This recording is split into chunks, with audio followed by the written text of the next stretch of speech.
नमस्कार। बहुत स्वागत है आप सभी दर्शकों का कन्या राशि के लिए मंगल राशि परिवर्तन के इस वीडियो में। सूर्य केतु मंगल का महाविस्फोट 7 जून 2025 से 28 जुलाई 2025। महाविनाशक सृजनात्मक योग।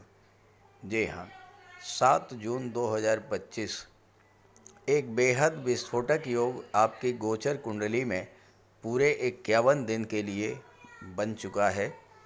7 जून को ग्रहों के सेनापति मंगल राशि परिवर्तन करके अपनी नीच की राशि से बाहर आ चुके हैं और अपने परम मित्र सूर्य की राशि सिंह राशि में गोचर कर रहे हैं।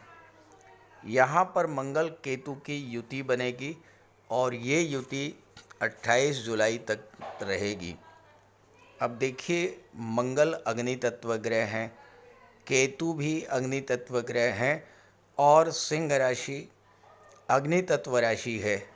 इस प्रकार दो अग्नि तत्व ग्रहों का एक अग्नि तत्व राशि में गोचर करना एक ऐसी विस्फोटक ऊर्जा का निर्माण करेगा जिसको अगर नियंत्रित करके सही तरीके से उपयोग किया गया तो ये ऊर्जा बड़े से बड़ा कार्य, वो कार्य जो सामान्य स्थिति में असंभव लगते हैं, उन्हें भी पूरा करने की क्षमता रखती है। और अगर इस ऊर्जा को सही दिशा ना मिले, गलत दिशा में इसका प्रयोग किया गया तो ये महाविनाशक महाविध्वंसक स्वरूप ले सकती है, क्योंकि मंगल लड़ाई झगड़े, मारपीट, युद्ध जैसी स्थितियों के कारक बनते हैं। ठीक उसी प्रकार जैसे परमाणु ऊर्जा का सही उपयोग करके न्यूक्लियर रिएक्टर में उसका उपयोग करके भारी मात्रा में बिजली उत्पन्न की जा सकती है, और जब उसी परमाणु ऊर्जा को एटम बम के रूप में प्रयोग किया जाता है तो ये ऊर्जा परम विनाशक, परम विध्वंसक बनकर संपूर्ण मानवता का विनाश भी कर सकती है। ये इस बात पर निर्भर करेगा कि मंगल, केतु और सूर्य की इस ऊर्जा का उपयोग किस तरह किया जाता है। तो कन्या राशि के जातकों पर मंगल के राशि परिवर्तन का क्या प्रभाव पड़ेगा, इसी का विश्लेषण करेंगे इस वीडियो में। ये विश्लेषण आपकी चंद्र राशि के आधार पर किया जा रहा है। हालांकि अगर आपका कन्या लग्न है तो भी आप इस वीडियो को देख सकते हैं। वीडियो के अंत में मैं आपको मंगल के उपाय भी बताऊंगा। तो ये है कन्या राशि के जातकों की कुंडली। 7 जून से मंगल का गोचर आपकी कुंडली के 12वें भाव में है और यहाँ पर मंगल केतु सूर्य की विस्फोटक ऊर्जा का संचार कुंडली के 12वें भाव में होगा। 12वें भाव में गोचर करते हुए मंगल की दृष्टि तीसरे भाव पर, छठे भाव पर और 7वें भाव पर पड़ेगी और इन चारों ही भावों में मंगल, केतु और सूर्य के विस्फोटक ऊर्जा का संचार होगा। और मंगल 8वें भाव के भी स्वामी हैं, तो 8वें भाव में भी मंगल, केतु और सूर्य की ऊर्जा का संचार होगा। तो इस गोचर का तात्कालिक लाभ क्या होगा, पहले मैं आपको ये समझाता हूँ। देखिए, पिछले 7.5 महीनों से 20 अक्टूबर 2024 से मंगल का गोचर आपकी कुंडली के एकादश भाव लाभ के भाव में था, अपनी नीच की राशि कर्क राशि में था। मंगल जब नीच की राशि में गोचर करते हैं, मंगल या कोई भी ग्रह अगर अपनी नीच की राशि में गोचर करता है तो बेहद अशुभ फल प्रदान करता है। मंगल यहाँ पर एकादश भाव में गोचर करते हुए पंचम भाव पर दृष्टि डाल रहे थे। जो लोग शेयर मार्केट, सट्टा, लॉटरी, इन सब क्षेत्रों से संबंध रखते थे, इन 7.5 महीनों में लगातार उनको हानि का सामना करना पड़ा होगा। कमेंट करके ज़रूर बताइएगा। 20 अक्टूबर के बाद से निरंतर हानि का सामना करना पड़ा होगा, लाभ नहीं हुआ होगा, क्योंकि लाभ के भाव में नीच की राशि का ग्रह मंगल गोचर कर रहा है। 11वां भाव जो होता है ये आपकी इच्छाओं का होता है। 11वां भाव आपकी मित्रों का होता है। मंगल नीच की राशि में गोचर कर रहे थे। हो सकता है कि चूँकि मंगल 8वें भाव के भी स्वामी थे, हो सकता है कि आपकी संगति कुछ ऐसे लोगों के साथ हो गई हो जिनके कारण आप जुआ, शराब, सट्टा, लॉटरी या किसी अनैतिक गतिविधि से जुड़ करके और आपने अपना बहुत बड़ा नुकसान कर लिया हो। मंगल 8वें भाव के स्वामी होकर के 11वें भाव में गोचर कर रहे थे। जब भी 8वें भाव का स्वामी 8वें भाव के स्वामी का गोचर लाभ के भाव में होता है तो हमेशा अचानक धन लाभ होता है। लेकिन चूंकि मंगल नीच की राशि में गोचर कर रहे थे, अचानक से आपको बड़ी धन हानि हुई होगी। और चूंकि 8वें भाव के स्वामी थे मंगल, 8वां भाव कष्टों का, पीड़ाओं का, दुखों का, विघ्न बाधाओं का, रुकावटों का, धन प्राप्ति के मार्ग में निरंतर बाधा आई होगी। आपका जो पैसा आपको मिलना चाहिए था वो नहीं मिल पाया होगा। प्रॉपर्टी को लेकर भी किसी न किसी तरह का कोई विवाद कुछ जातकों के साथ हुआ होगा।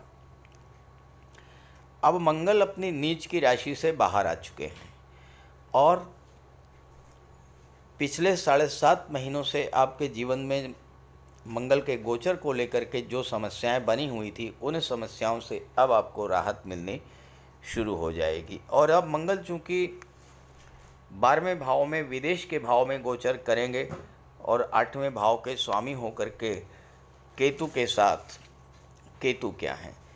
केतु हैं डिटैचमेंट के कारक, अलगाव के कारक। तो 12वें भाव की चीज़ों से आपकी दूरी बना देंगे। यानी 12वां भाव क्या है? खर्चों का होता है, तो खर्चों से दूरी बनेगी। यानी आपके फालतू के खर्च जो हैं वो बंद होंगे और धन का संचय शुरू हो जाएगा। दूसरी बात, 12वां भाव जो है कोर्ट कचहरी अस्पताल का होता है। यहाँ पर केतु आपकी दूरी बनाएंगे कोर्ट कचहरी से, अस्पताल से। तो न्यायालय संबंधी कोई विवाद है उसमें आपको सफलता मिलेगी। स्वास्थ्य में सुधार देखने को मिलेगा। और सबसे बड़ी बात यह है कि अगर किसी जातक का कोई घर का कोई सदस्य अस्पताल में पहले से भर्ती है, 7 जून के बाद आप देखिएगा स्वास्थ्य लाभ लेकर के वो घर वापस आएगा। 8वें भाव का स्वामी जब 12वें भाव में गोचर करता है तो विदेशों से ज़बरदस्त धन लाभ होता है। उच्च शिक्षा के लिए विदेश जाने का योग बनता है। जो लोग मेडिकल या सर्जरी के क्षेत्र में हैं या गेम्स और स्पोर्ट्स से संबंध रखते हैं, उनको विदेश जाने का बहुत अच्छा योग बनेगा। मंगल की दृष्टि 7वें भाव पर पड़ेगी जो कि व्यापार का होता है और मंगल 12वें भाव में बैठे हुए हैं। 12वें भाव में मंगल केतु सूर्य के विस्फोटक ऊर्जा का सहयोग ये दर्शाता है कि इस समय विदेशी व्यापार में आपको ज़बरदस्त लाभ मिलने जा रहा है। बड़ी बड़ी बिजनेस डील आपको मिल सकती हैं। एक्सपोर्ट इंपोर्ट में आपको बहुत बड़ा लाभ मिल सकता है। विदेशों में आपको सेटल होने का योग बन सकता है। विदेश में नौकरी मिल सकती है या फिर आप विदेश में कोई प्रॉपर्टी खरीद करके अस्थायी रूप से सेटल हो सकते हैं। मंगल की दृष्टि 6ठे भाव पर पड़ेगी।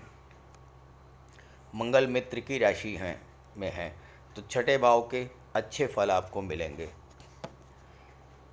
मंगल को शत्रुहंता कहा जाता है। अभी तक नीच की राशि में गोचर करने के कारण शत्रु प्रभावी थे, शत्रु बढ़ गए थे। आपको नीचा दिखाने का प्रयास किया जा रहा था, आपके विरुद्ध पॉलिटिक्स की जा रही थी, पीठ पीछे आपको नीचा दिखाया जा रहा था। लेकिन ये सारी स्थितियां अब समाप्त होंगी। मंगल बहुत मजबूत स्थिति में आ चुके हैं और मंगल आपके शत्रुओं को पराजित करेंगे। केतु के साथ हैं। केतु इंट्यूशन के कारक होते हैं। केतु के प्रभाव से आपकी इंट्यूशन पावर बढ़ेगी।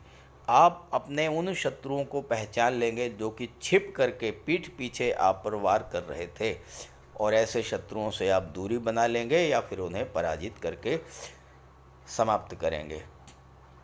6ठा भाव रोगों का होता है। मंगल की दृष्टि जब 6ठे भाव पर पड़ेगी और केतु के साथ हैं, तो रोगों से आपका डिटैचमेंट होगा, यानी आपको स्वास्थ्य लाभ देखने को मिलेगा और कर्ज उतरने का भी बहुत बड़ा योग बनेगा, क्योंकि हो सकता है कि पिछले 7.5 महीनों में मंगल का गोचर लाभ के भाव में था और मंगल की दृष्टि धन के भाव पर पड़ रही थी।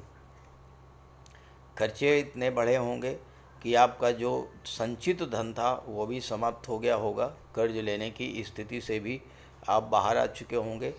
अब लाभ के भाव और धन के भाव दोनों से मंगल का प्रभाव समाप्त हो चुका है, तो अब आपकी इनकम भी बढ़ेगी, धन का संचय भी होगा और किसी तरह का कोई कर्ज था उस कर्ज से भी आपको मुक्ति मिलेगी। मंगल तीसरे भाव के स्वामी भी हैं और तीसरे भाव पर मंगल की दृष्टि भी पड़ रही है, तो इस समय यात्राएं तो आपको करनी पड़ेंगी, लेकिन उन यात्राओं से लाभ होगा। भाई बहनों से रिलेशंस आपके अच्छे होंगे, आपकी कम्युनिकेशन पावर बढ़ेगी, पराक्रम पुरुषार्थ में वृद्धि होगी, नए उत्साह नई ऊर्जा के साथ अपने कार्यों की शुरुआत करेंगे और कार्यों में सफलता अर्जित करेंगे। वो कार्य जो आपको ऐसा लगता था कि बिल्कुल असंभव से कार्य हैं, इस तरह के भी कार्य आप इस समय पूरा करने की स्थिति में होंगे। तो बहुत ही अनुकूल गोचर है आपके लिए, इस गोचर का लाभ उठाइए। ये वीडियो, ये जानकारी अपने साथियों और मित्रों को भी शेयर कीजिए, साथ ही साथ मंगल का उपाय ज़रूर कीजिएगा। बात करते हैं उपायों पर। मंगल का सबसे बड़ा उपाय है बजरंगबली की उपासना करना। आप बजरंगबली की उपासना कीजिए, बजरंगबली के मंदिर में जाइए, उनके चरणों का सिंदूर अपने मस्तक पर धारण कीजिए, साथ ही साथ हनुमान चालीसा का पाठ कीजिए, बजरंग बाण का पाठ कीजिए। मंगलवार के दिन अगर आप व्रत रख सकें तो मंगलवार का व्रत रखिए। साथ ही साथ हनुमान जी को चोला चढ़ाइए। मंगलवार के दिन स्नान करने के जल में लाल चंदन या लाल पुष्प डालकर स्नान करें। स्नान करने के बाद लाल रंग के वस्त्र धारण करें। अगर नहीं कर सकते हैं लाल रंग के वस्त्र धारण, तो कम से कम एक लाल रुमाल अपनी जेब में ज़रूर रखें। मंगलवार के दिन मंदिर में जाएं, बजरंगबली के लड्डू का भोग लगाएं और गरीबों में बांट दें। घर की दक्षिण पश्चिम दीवार पर उड़ते हुए हनुमान जी का चित्र लगाएं। साथ ही साथ गरीबों में लाल वस्त्र, मसूर, गुड़, लाल चंदन, मिठाई, लड्डू, बताशे, रेवड़ी, ये सब बांटिए। मस्तक पर लाल चंदन का टीका लगाएं या हनुमान जी के चरणों का सिंदूर लगाएं। मंगलवार के दिन बंदरों को गुड़ और चना खिलाएं। बहते हुए जल में लाल पुष्प, तिल या गुड़ प्रवाहित करें और जेब में एक तांबे का सिक्का रखें। साथ ही साथ अगर आप मंगल के ये उपाय कर लेते हैं तो राहु भी नियंत्रित हो जाएंगे और शनि भी नियंत्रित हो जाएंगे, क्योंकि बजरंगबली की उपासना करने से राहु, मंगल और शनिदेव तीनों का ही उपाय हो जाता है। इसके अलावा एक चांदी की छोटी सी ठोस गोली चाहे आप जेब में रखें या चेन में पहन लें या ब्रेसलेट में लगा लें। अपने बैग में मोरपंख रखें और घर में भी मोरपंख लगा लें। मेन डोर पर, कार्यस्थल पर भी मोरपंख रखें, तो इससे राहु आपको परेशान नहीं कर पाएंगे। तो ये सब उपाय बहुत आसान हैं। सुंदरकांड का पाठ कीजिए, बजरंग बाण का पाठ कीजिए, हनुमान चालीसा का पाठ कीजिए। ऐसा कोई उपाय नहीं है जो आप नहीं कर सकते, और आप इन उपायों को कीजिए, फिर देखिए आपको कितना बड़ा लाभ मिलता है। नमस्कार।